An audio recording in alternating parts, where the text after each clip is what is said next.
E a movimentação dos preços do farelo de soja tem trazido ou tem chamado bastante atenção nos últimos dias, nas últimas semanas. Trata-se de um rally bastante claro, bastante nítido e que tem dado inclusive espaço e suporte para preços do grão de soja também. Inclusive na Bolsa de Chicago, o mercado chegou a testar novamente nessa quinta-feira preços acima dos $13 por bushel em vencimentos um pouquinho mais alongados. Mas é preciso entender que há de fato um alinhamento de diversos fatores que provocam esse rally nos preços do farelo de soja agora e de que há de fato uma tendência bem definida, que é o que a gente vai conversar agora com o Vitor Martins, que é Risk Manager da Hedgepoint Global Markets e já está conosco no Notícias Agrícolas nessa quinta-feira. Vitor, boa tarde, seja bem-vindo, é um prazer ter você conosco. Boa tarde, Carla, o prazer é todo meu. Uma boa tarde, primeiramente, a todos os ouvintes e telespectadores de Notícias Agrícolas. E realmente, né, é uma pauta muito pertinente agora, né, sobretudo esse recente rally que nós tivemos no farelo, em todo o complexo soja, né, Carla? Então a gente bateu um papo sobre os principais pontos, certamente é muito relevante agora, né? Vitor, no início de novembro, você deu uma outra entrevista ao Notícias Agrícolas, dessa vez ao Alexander Horta, e você já havia destacado a importância dessa sinalização de alta do farelo. Na última sexta-feira, nós também fizemos uma matéria contigo, você lembrando dessa entrevista e trazendo um reforço para essa tendência de alta e para essa continuidade no rally dos preços do farelo. E ontem, mais uma vez, as cotações dispararam. Na Bolsa de Chicago subiram mais de 2% e a soja naturalmente acompanhou. A gente tem essa já definida, estabelecida, portanto, essa tendência de alta para os preços do farelo de soja no mercado internacional? Bom, cara, primeiramente, nós temos que relembrar, né, que até a primeira entrevista ali no começo do mês com o Alexander, nós pontuamos uma ótica agregando, né, sobretudo, um cenário de risco eminente para a Argentina, que vinha, né, basicamente, que vem hoje em uma campanha com a sua menor área plantada dos últimos 15, 16 anos, e existia uma certa discrepância entre as estimativas do próprio USDA, né, do relatório do USDA de oferta e demanda, o WAGE, em relação às próprias agências locais no mercado argentino, sobretudo na Bolsa de Cereais, que trazia, né, ao passo que o USDA falava de uma safra entre 51 milhões de toneladas, você tinha para a temporada agora 21-22, você vinha vendo, né, a gente estávamos observando que bolsas locais estavam traçando um cenário de 44, 43 milhões de toneladas, o que é uma variação muito expressiva, né, sobretudo se formos avaliar um cenário onde a área vai ser uma das menores das últimas décadas e a produtividade corre sérios riscos em um cenário de laninha, onde já está confirmado, ele tem se intensificado e já está mostrando um padrão de um clima muito quente e seco nesse início já de campanha argentina. Hoje, a Argentina já passa de 15% aproximadamente da área plantada, apesar das condições estarem muito boas para o milho, o risco do laninha ele recai sempre sobre a soja, sobretudo no seu principal período de desenvolvimento vegetativo, que ocorre geralmente ali na metade de fevereiro. Então, certamente, o clima agora, no começo de dezembro, até propriamente primeira quinzena de janeiro, vai ser crucial para dar definindo uma boa produtividade nas lavouras argentinas. Caso contrário, você pode ter aí novas reduções da produção de soja na Argentina. Mas aí o que acontece, cara? Basicamente, a Argentina, hoje, ela é o principal, a fiel da balança, como a gente costuma dizer. A Argentina representa, hoje, praticamente mais da metade de toda a exportação global de farelo. Então, quando a gente fala de farelo de soja e óleo de soja, estamos falando de Argentina. Então, as condições recaem sobre a Argentina. E o balanço, não só da Argentina, mas também do G3, que é o Brasil, Estados Unidos e a própria Argentina.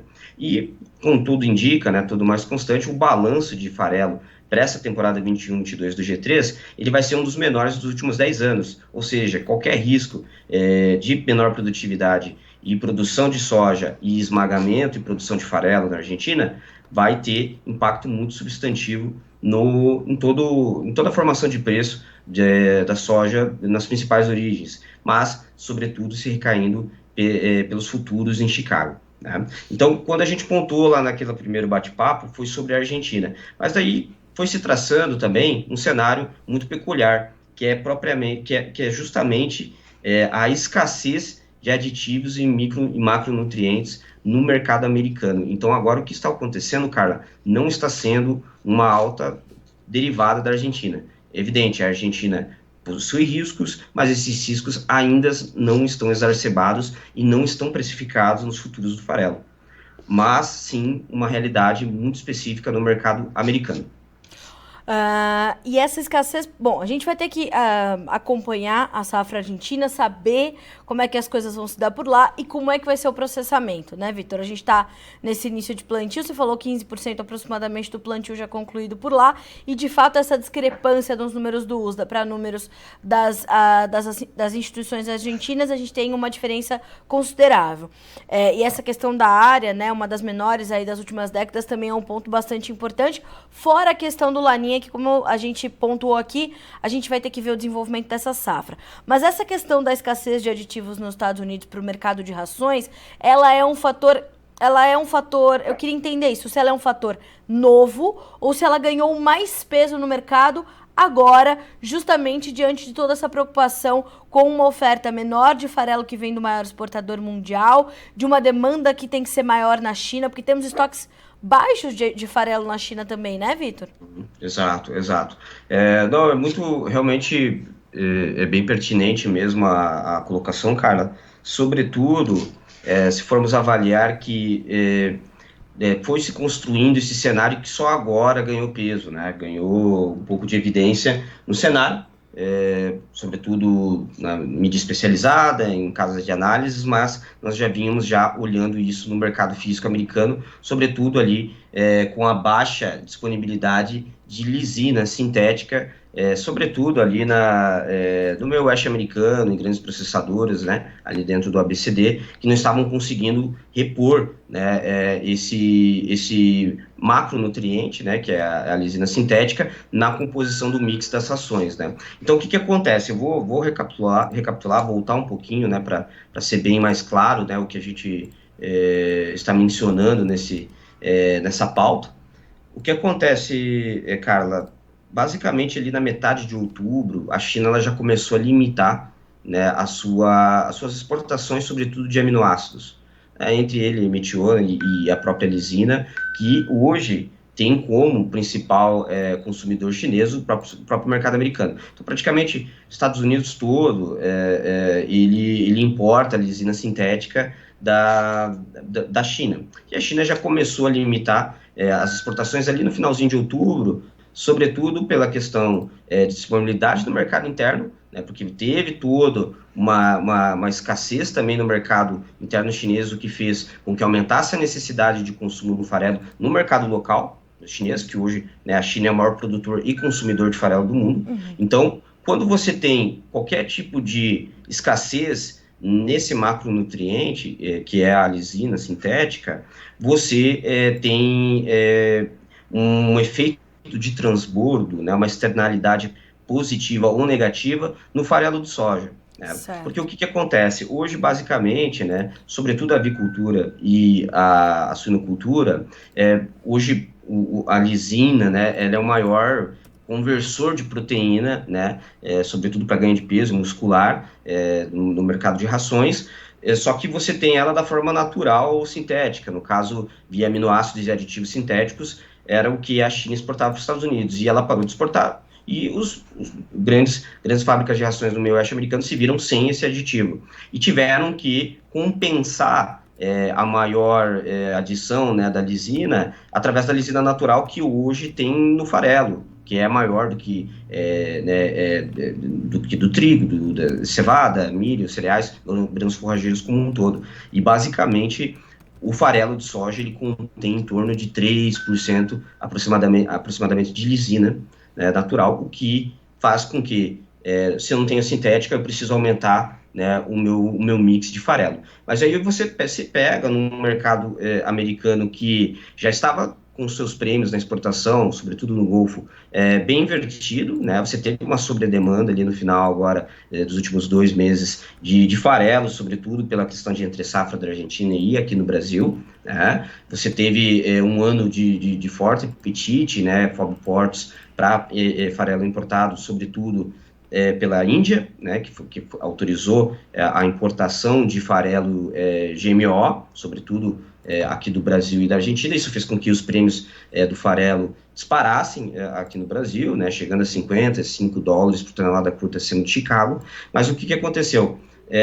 Basicamente, nessa transição para o mercado americano, aumenta-se, né, a necessidade sazonal também pelo consumo de rações, e você viu um que a gente chama de short squeeze, né? Da mesma forma como ocorreu com o óleo de soja lá em maio, onde, por questões específicas do mandatório de biocombustíveis, pequenas refinarias tiveram que comprar créditos de carbono, que só eram negociados via produção de biodiesel por grandes refinarias que possuem integração, né, de produção de biodiesel, usina, blender e propriamente a esmagadora, né? E, evidentemente, são as grandes que possuem a capacidade de gerar esses créditos. Isso fez o quê? Que gerasse uma sobredemanda de óleo de soja no mercado interno americano, sobretudo em Illinois, fazendo com que os prêmios ficassem acima da bolsa, ou seja, o prêmio no mercado físico, o basis, ele descolasse e chegasse até em torno de 14 cents por libra-peso acima dos futuros do óleo de soja em Chicago. Como o mercado americano ele tem aviso de entrega, quando você tem um descolamento na base no interior em relação ao equivalente na entrega, que a gente chama, né, do delivery, você tem o quê? Basicamente uma arbitragem onde o originador ele compra a bolsa para receber no aviso de entrega no mercado físico, ao invés de pagar um prêmio descolado no mercado interno. Tudo bem, isso foi o que aconteceu no óleo em maio, e é o que está acontecendo recentemente nos Estados Unidos, no farelo.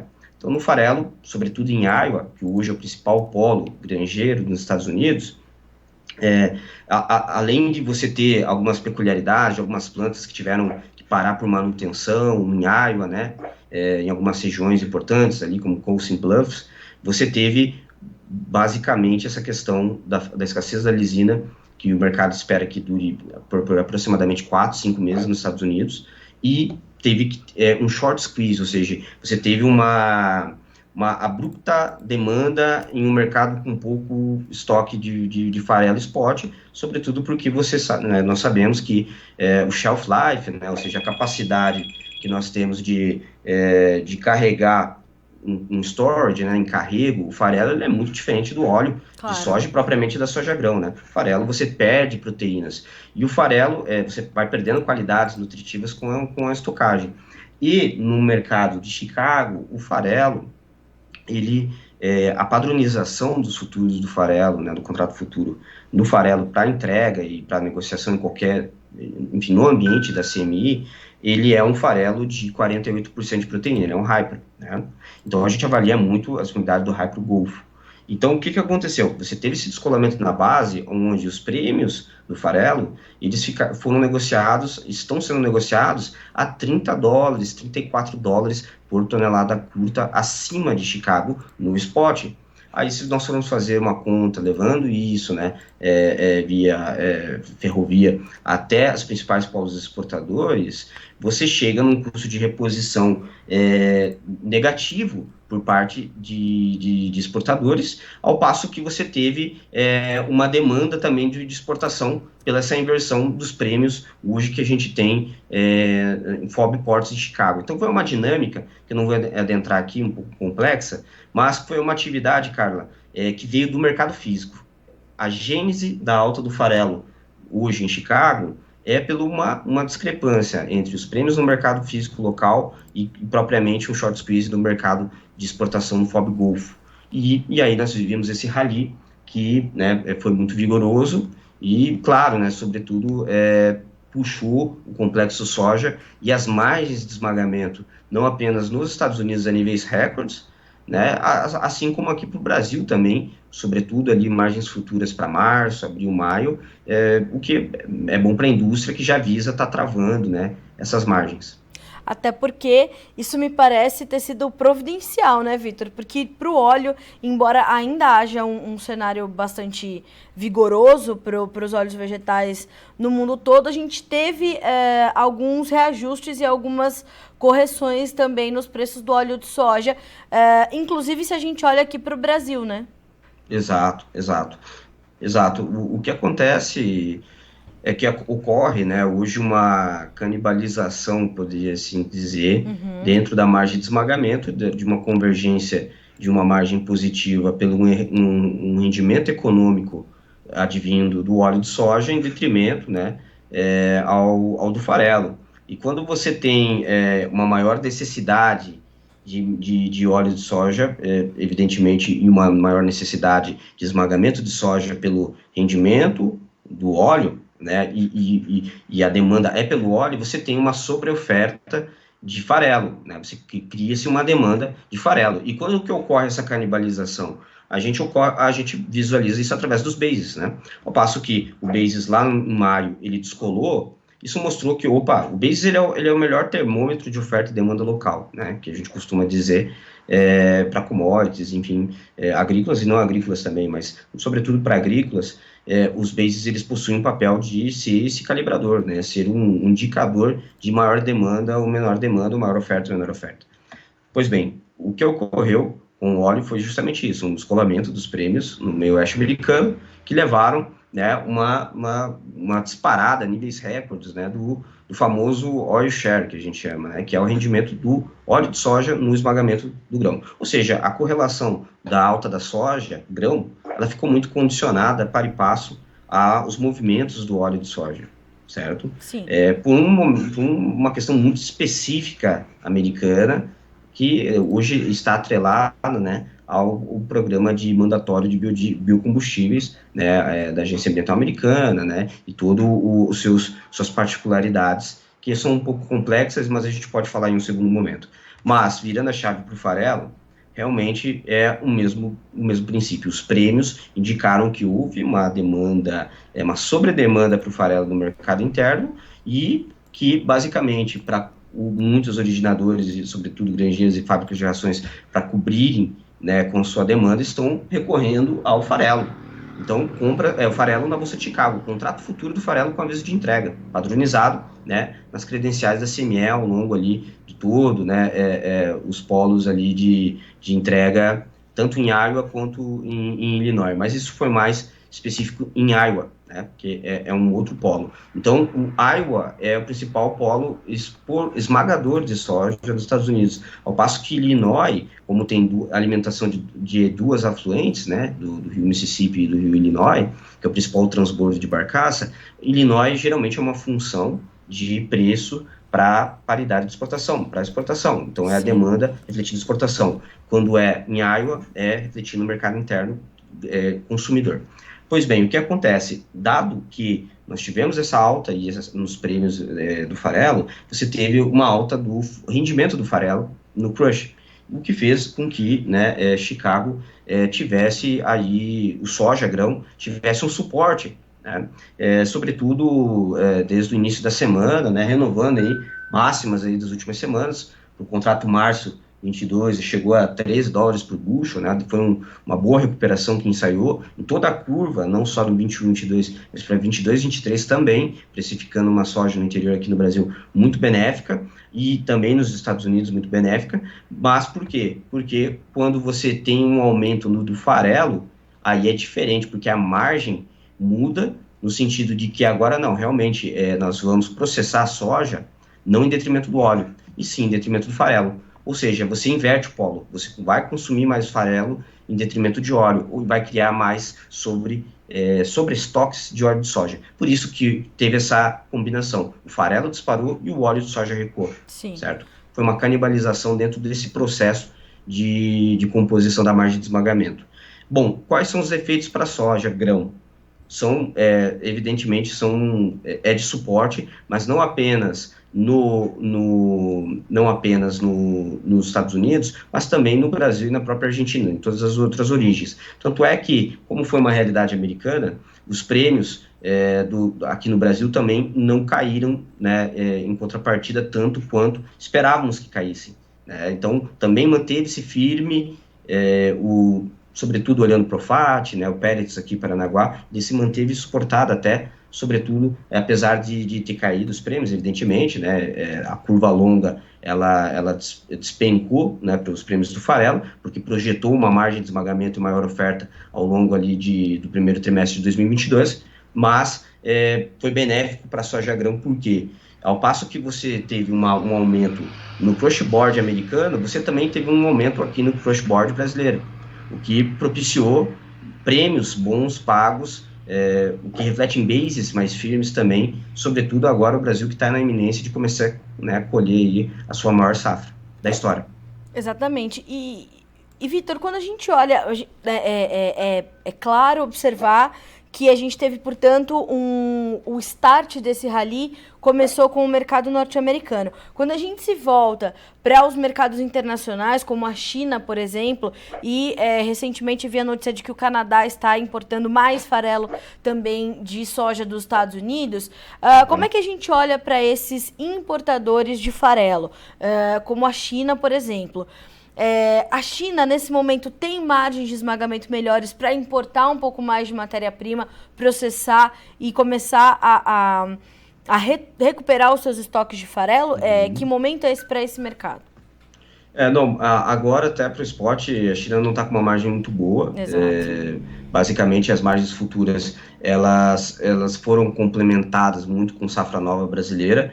Por incrível que pareça, a China continua muito agressiva na originação custo e frete China, e com a queda do frete marítimo também, FOB, Golfo, mas, sobretudo, custo e frete Brasil, para embarques de dezembro, né? Então, realmente, apesar da soja no spot, no disponível, né, que produtores vinham levando em carrego, né, tinham isso ainda em armazém, apesar das margens em spot terem, as margens da spot não, o preço da soja spot ter caído pela mudança de precificação de virada de chave de spot para safra nova, você teve ainda a China originando prêmios para embarques, originando, né, cargos agora para embarques aí entre primeira quinzena de dezembro, né, alguns até segunda quinzena de dezembro e já janeiro.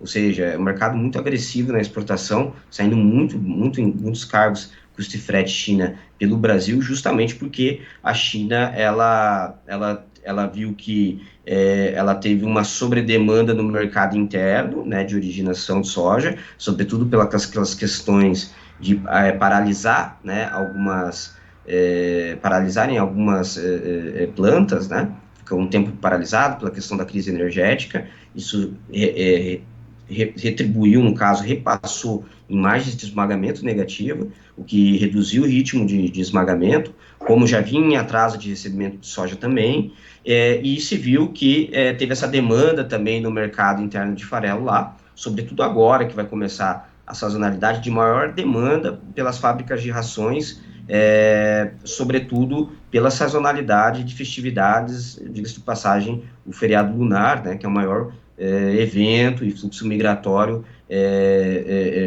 do mundo, né, sobretudo na China, onde você tem uma movimentação imensa de deslocamento, né, de metrópoles para interior, né. Isso faz com que essa antecipação à demanda da nutrição, de maior engorda, né, pelo mercado de carnes, da suinocultura, né, que hoje é o principal prato chinês, você tem uma maior demanda de soja grão para esmagamento, para produção de farelo e, consequente, produção de ração.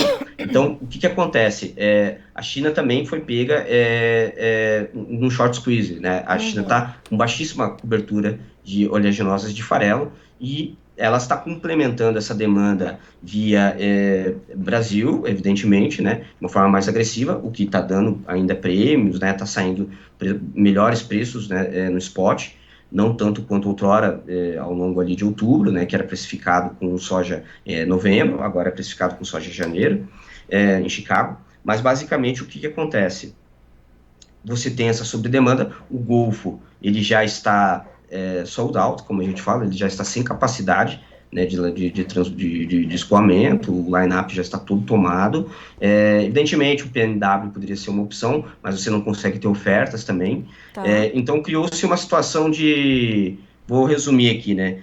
A China foi pega com baixa cobertura, tanto para spot, e muito menos ainda para curva longa, ali a partir de fevereiro, março, o que fez com que ela tivesse que ser mais agressiva, FOB portos, tanto Brasil quanto Estados Unidos, né? Mas, basicamente, não por uma demanda de margem de esmagamento positiva, mas sim por uma demanda no mercado interno, ou seja, os bases internos do farelo lá subiram também, justamente pela essa questão de menor estoque, e isso sempre vai ter um transbordo positivo na soja grão. Vitor, a gente pode falar que, portanto, essa tendência altista para o farelo, ela é sólida e ela ainda tem um tempo de vida consideravelmente longo, ou a gente está falando de um movimento que rapidamente pode ser revertido? Isso é sustentável ainda, Vitor? É sustentado no mercado americano ainda, ao passo que os Estados Unidos, ele não tem a capacidade de repassar muita margem de esmagamento para outras origens, né? E que, claro, se é uma demanda do mercado interno e não FOB portos, dificilmente um farelo brasileiro consegue virar a conta, né? Liquidar no mercado de Iowa, né? Onde você tem toda uma logística que hoje ela é propícia para exportação e não para importação, né? Então, se fôssemos fazer a conta reversa do qual que seria o teto para o preço do farelo, né? Seria a paridade de importação, ou seja, os Estados Unidos importar farelo, mas isso é algo que não se cogita, né? Muito pelo contrário, né? O mercado de exportação foi pego uma sobredemanda do Canadá, como a gente falou, né? A China não importa farelo por questão de proteção da indústria local, né? Então é algo que é retirado é uma carta fora do baralho. A China não vai importar farelo de soja, né, das origens, o governo chinês não permite isso, uma proteção da indústria local. Entretanto, o Canadá sim, né? O Canadá ele foi pego pela uma forte quebra na safra de canola, agora mostrou-se muito maior do que esperavam. Então, o Canadá, sim, trouxe uma sobredemanda de importação de farelo, que os Estados Unidos não estava preparado e foi agredido no sentido de ter que vender, né? Ele vendeu. Agora, a reposição disso do interior para o porto tá muito difícil, porque no interior descolou, né? Então, tá muito caro. Aí, o que acontece? Você cria um ciclo vicioso, né? Ou virtuoso, onde cria-se uma inércia, né? Você vê o mercado tendo que originar a soja via contrato futuro para aviso de entrega. Isso só vai terminar quando entrar o aviso de entrega do contrato de dezembro, evidentemente. No primeiro aviso de entrega a gente já vai ter essa ideia, né, do quanto que vai ser de equivalência de entrega física, ou seja, o quanto que realmente o mercado comprou futuro para receber em aviso de entrega.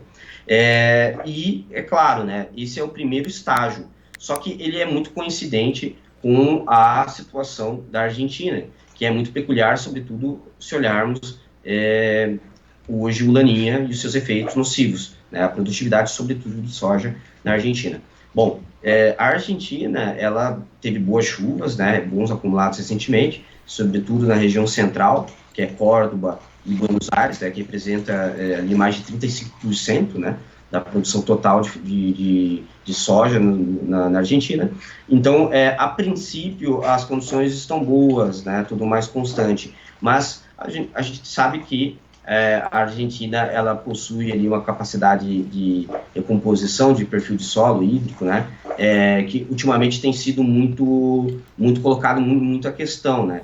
No último Laninha ela foi salva assim por chuvas muito pontuais, mas a produtividade da Argentina tem sido decrescente ao longo do tempo. E, claro, isso se não se provou com a alta de Chicago e maior preço, né, do flat price do milho, que os produtores de última hora virassem, né, ainda mais a rotação de área de soja para plantar, né, em detrimento de milho e trigo, sobretudo em um ano de laninha, onde em anos de laninha o potencial de queda produtiva é muito maior para a soja do que para o milho, porque o milho você tem duas safras. você consegue disfarçar entre o first crop, né, e a segunda safra, disfarça o risco, você não fica, né, o pendoamento concentrado numa janela muito curta. Então, e claro, a questão econômica da exportação, né, o produtor ele é menos taxado na exportação pela questão das retenções, que é de 33%, né, na soja, no complexo soja, e menos de 15%, salvo engano, para cereais, trigo e milho. Bom, a questão é, daqui para frente o mercado, Carla, vai ser muito concatenado às questões do mercado físico americano ainda, tá? E ao clima. Então, o clima vai ser muito importante, porque o clima aqui na América do Sul é o que vai mostrar para frente se teremos risco de menor safra de soja na Argentina ou não, sobretudo, né, no primeiro trimestre, ali na metade de fevereiro, o que os mapas estendidos vão dizer. E os fundos tendem a ampliar essa posição. Em um ano que os fundos estavam muito vendidos no farelo, não é se de esperar que cria-se uma situação de combustão que é benéfica, né, ao sojicultor e à formação do preço da soja. Vitor, para a gente finalizar, o que poderia fazer esse movimento ser revertido? O que a gente poderia ver acontecer que pudesse pressionar os preços do farelo de forma agressiva e reverter esse cenário? Bom, basicamente, a gente vê uma rotação mesmo de maior, um restabelecimento de suprimento de farelo através de produção, né, através de esmagamento maiores, ou seja, vamos acompanhar muitos números agora do NOPA, né, que vieram baixíssimos, né, ali para esse começo de temporada, né, a partir de setembro, que, claro, sazonalmente tende a aumentar agora, né, então, e você tem essa demanda de farelo, spot, que reflete nas margens de esmagamentos que uma hora vão convergir. Então, a margem de esmagamento nos Estados Unidos, ela tende a convergir para zero, né, ao passo que você tem essas canibalizações, como eu mencionei. Então, o próprio ritmo de esmagamento vai ser muito importante daqui para frente, tá? Então, acompanhar o ritmo de esmagamento e a própria questão de maior ou menor produtividade por parte do USDA, que tende a aumentar agora a linha de produtividade, mesmo sendo uma surpresa, né? No último relatório do USDA, o USDA ele reduziu, né, a produtividade da soja, das lavouras de soja. Entretanto, qualquer mudança no sentido de maior oferta também pode dar uma estabilizada nesse cenário aí de alta para o farelo. Entretanto, e é claro, né, propriamente substitutos, né, hoje você tem também o DDG, que apesar de ser também uma alternativa de proteína, não substitui um hypo, né? O DDG, nós estamos falando de alta proteína lá de 38% de proteína, ao passo que você tem um hypo de 48%. Então, você não consegue compensar a altura do farelo, né? Porque por isso que o farelo de soja, ele possui uma demanda muito mais inelástica no mercado de rações do que o óleo de soja, porque o óleo de soja você tem substitutos no cenário global. O farelo não, você tem uma demanda inelástica, ou seja, a queda na demanda não é inversamente proporcional ao aumento no preço, sobretudo por esse cenário de baixa escassez de substitutos, né? Então, os bens substitutos ou complementares, como a gente chama, eles não são tão abundantes que o farelo de soja. Você teria outras alternativas, mas que precisariam da lisina para ser o conversor, né? E falta justamente a lisina sintética para ser um conversor no mercado de DDG também. Então, é complicado, vai ter que ser o próprio esmagamento mesmo, um próprio restabelecimento da atividade do crush no mercado americano, ao passo que o mercado argentino, que seria uma alternativa barata, né, hoje para ofertar um farelo, ela teria que basicamente ter como exportar, né? E estamos em entre safra, a capacidade de escoamento ela continua muito elevada pelo baixo calado do Rio Paraná, teria que fazer topófilo, é algo que ainda a gente teria que fazer uma conta para saber se funcionaria, mas tudo mais um constante até lá, o mercado vai racionar essa demanda via preços altos, né, evidentemente, e nesse sentido, esse racionamento ele é muito difícil para o farelo pela essa questão de ser uma demanda muito inelástica. Vitor, Olha, eu te agradeço muito por essa análise. Realmente a gente foi entender a fundo, portanto, o que tem motivado esse rally nos preços do farelo. E é importante as pessoas entenderem, a nossa audiência entender, o produtor entender que tudo começa ali, mas a gente tem um impacto forte também para os preços do grão e a gente está acompanhando tudo isso. Eu te agradeço mais uma vez pela companhia e por dividir essa análise com a nossa audiência por aqui. Foi um prazer ter você conosco nessa quinta-feira. Muito obrigada. O prazer é todo meu, Carla. Até a próxima. Estamos à disposição. Até a próxima, Vitor. Um grande abraço para você. Bom restinho de quinta-feira. Até mais. Igualmente. Tchau, tchau. Tchau, tchau. Obrigada. Bom, senhoras e senhores, conosco o Vitor Martins, Risk Manager da Hedgepoint Global Markets, nos trazendo um cenário bem amplo e profundo sobre o que temos visto refletido no mercado de farelo. Hoje a gente vê uma correção, o mercado vem subindo forte. Ontem terminou o dia com mais de 2% de alta, hoje passou para o campo negativo há pouco, mas vem corrigindo aí esses movimentos. Como o Vitor explicou, a gênese do problema está ali no mercado norte-americano. Faltam, né, esses aditivos para o mercado de rações, esses aditivos que vão exigir mais dos aditivos ou da lisina natural que é encontrada no farelo de soja. Há uma demanda, portanto, muito maior por este produto agora e, claro que esse início de movimento de alta, esse rally que se dá no mercado interno norte-americano, é refletido no mercado futuro, chega também claro, o produtor brasileiro de soja e também as nossas indústrias que têm espaço para continuar exportando um pouco mais. Mais do que isso, ele cita ainda essa questão forte da Argentina. A gente precisa ter atenção ao que a Argentina vai entregar de soja, de produção de soja, de produção de farelo, de produção de óleo, porque a gente está falando do maior exportador mundial de farelo de soja, quando a gente olha para a Argentina, que deve ter uma área de soja que deve ser a menor em 15 anos, com risco de laninha, menor investimento, menor produtividade. Então, o que vai acontecer na Argentina vai ser crucial para a gente entender a continuidade ou não deste movimento de alta nos preços do derivado. A gente está aqui de olho, de plantão, acompanhando tudo para que você seja sempre o produtor rural mais bem informado do Brasil. Segue a nossa programação, a gente volta num instante. Se inscreva em nossas mídias sociais, no Facebook Notícias Agrícolas, no Instagram @Notícias Agrícolas e no nosso Twitter @Notiagre. E para não perder nenhum vídeo, não se esqueça de nos acompanhar no YouTube e na Twitch, Notícias Agrícolas Oficial.